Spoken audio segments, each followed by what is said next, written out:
Hello, good morning students.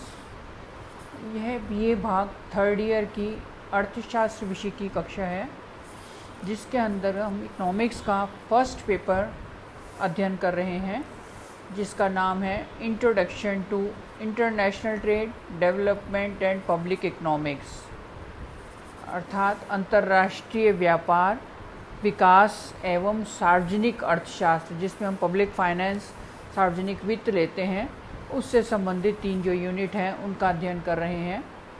आज का हमारा टॉपिक जो है वो आर्थिक विकास से संबंधित है। उसमें बहुत ही इम्पोर्टेंट टॉपिक है जिसके ऊपर कॉम्पिटिटिव एग्ज़ाम्स में क्वेश्चन पूछे जाते हैं।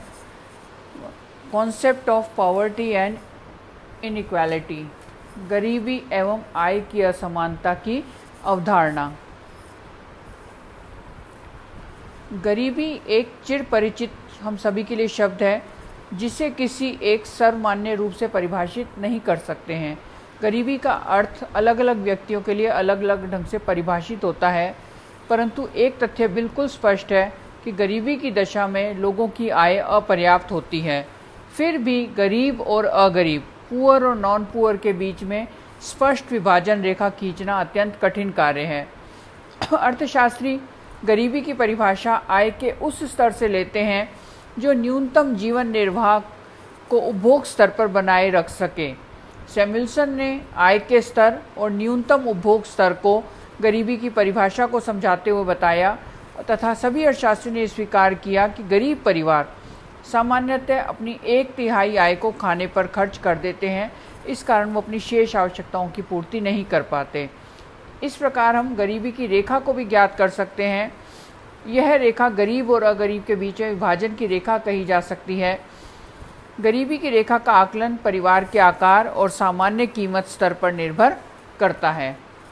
गरीबी का अर्थ विश्व बैंक के अनुसार गरीब व्यक्तियों द्वारा न्यूनतम जीवन निर्वाह स्तर को प्राप्त करने की अयोग्यता के रूप में परिभाषित किया जाता है। जीवन स्तर को कैसे मापा जाए, यह एक प्रमुख प्रश्न है। दूसरा, न्यूनतम जीवन स्तर से क्या अभिप्राय है, तथा थर्ड है गरीबी के विस्तार को हम कैसे एक नाप से माप सकते हैं। प्रत्येक राष्ट्र में इन प्रश्नों का उत्तर भिन्न भिन्न होता है। जो व्यक्ति भारत में गरीब है उसकी परिभाषा अमेरिका में गरीबी से नहीं मेल खाएगी। गरीबी के माप के प्रकार, अर्थशास्त्र में इसे 2 रूपों में बांटा गया है। पहला है परंपरागत या आधारभूत आवश्यकता दृष्टिकोण में प्रति व्यक्ति आय या प्रति व्यक्ति उपभोग व्यय को काम में लेते समय कीमत स्तर का ध्यान रखा जाता है। इसे कैलोरी विधि के रूप में भी मापा जाता है। कैलोरी प्राप्ति विधि इसे कहते हैं। अर्थात जैसे भारत में ग्रामीण क्षेत्र में यदि कोई व्यक्ति 2400 कैलोरी प्रतिदिन से कम डाइट लेता है तो उसे हम गरीब मान सकते हैं। इसे प्रति व्यक्ति आय के रूप में ही मांगते हैं कि यदि किसी व्यक्ति की आय $1.25 के कम होती है प्रतिदिन तो उसे भी गरीब माना जाता है।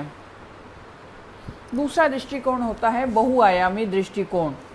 गरीबी की गहनता में जांच हेतु आय के स्तर तथा उसके वितरण के आयाम को जोड़कर आर्थिक कल्याण की माप की धारणा को A.K. सेन ने विकसित किया, जिन्हें नोबेल पुरस्कार मिला था। इसी संदर्भ में यूएनओ ने मिलेनियम डेवलपमेंट गोल्स निर्धारित किए।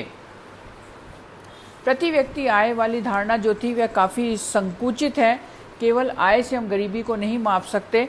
इस कारण जो आधुनिक दृष्टिकोण है उसमें जीवन स्तर के साथ साथ व्यक्ति के संपूर्ण आर्थिक कल्याण को इसे जोड़ा जाता है। मिलेनियम गोल्स जो हैं वो आप देख लीजिए, ये आपको मिल जाएंगे। ये बहुत इम्पॉर्टेंट होते हैं। यह डिसाइड किया गया था कि 2015 तक विश्व के सभी देशों को प्राप्त करने हैं।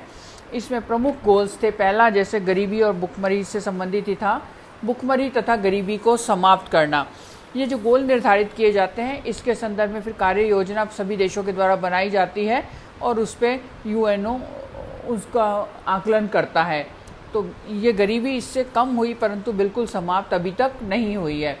दूसरा इसमें इम्पॉर्टेंट था सार्वजनिक प्राथमिक शिक्षा, कि गरीब लोगों को सभी को सार्वजनिक प्राथमिक शिक्षा सभी का अधिकार है। लिंग समानता तथा महिला सशक्तिकरण, शिशु मृत्यु दर को घटाना, मातृत्व स्वास्थ्य को बढ़ावा देना, HIV, एड्स, मलेरिया तथा अन्य बीमारियों से छुटकारा पाना, पर्यावरण सततता और वैश्विक विकास के लिए संबंध स्थापित करना। तो एग्ज़ाम में जो प्रश्न आते हैं या आगे जाकर जब आप जॉब के लिए कॉम्पिटिटिव एग्ज़ाम देते हैं तो उसमें इस तरह के मिलेनियम गोल्स वगैरह पे क्वेश्चंस पूछे जाते हैं कि कौन से वाले मिलेनियम गोल्स गरीबी को दूर करने के लिए इम्पोर्टेंट हैं। मिलेनियम गोल्स के पश्चात सतत विकास ध्येय निर्धारित किए गए जिसको कहते हैं सस्टेनेबल डेवलपमेंट गोल्स SDG। इसमें ये 17 निर्धारित किए गए हैं, इन्हें 2030 तक पूरी दुनिया में प्राप्त करना है। इसमें पहला बहुत इंपॉर्टेंट है जो गरीबी से संबंधित है, गरीबी का उन्मूलन। गरीबी के कारण ही दूसरी उससे जुड़ी हुई समस्या होती है भुखमरी समाप्त करना। दुनिया के अनेक देशों में कुछ पॉकेट्स में अभी भी भुखमरी की समस्या है।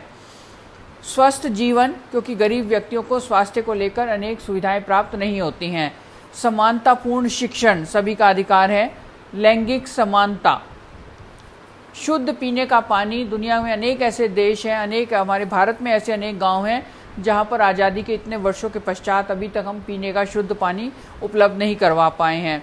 टिकाऊ और किफ़ायती ऊर्जा, विकास के ये मापदंड होते हैं कि सभी को बिजली इत्यादि प्राप्त होनी चाहिए। पूर्ण उत्पादक रोजगार सभी को प्राप्त होना चाहिए। अभिनव औद्योगिकरण होना चाहिए, नई नई मशीनों का उपयोग हो जिससे रोजगार में वृद्धि हो। नेक्स्ट जो है इसी चैप्टर से रिलेटेड है, असमानताओं को कम करना। पूरी दुनिया में वृद्धि हो रही है परंतु वह वृद्धि केवल कुछ हाथों में केंद्रित है। सब वृद्धि में एक होता है ट्रिकल डाउन थ्योरी कि जब विकास होगा तो वह विकास नीचे गरीब वर्ग तक आ जाएगा, परंतु ऐसा नहीं हुआ। इस कारण विकास के साथ साथ आय की असमानताएं लगातार बढ़ती जा रही हैं। इसलिए दुनिया में गरीबी दूर करने के साथ साथ असमानताओं को भी दूर करना है। इसके पश्चात पर्यावरण और विश्व शांति से लेकर कुछ गोल निर्धारित किए गए हैं।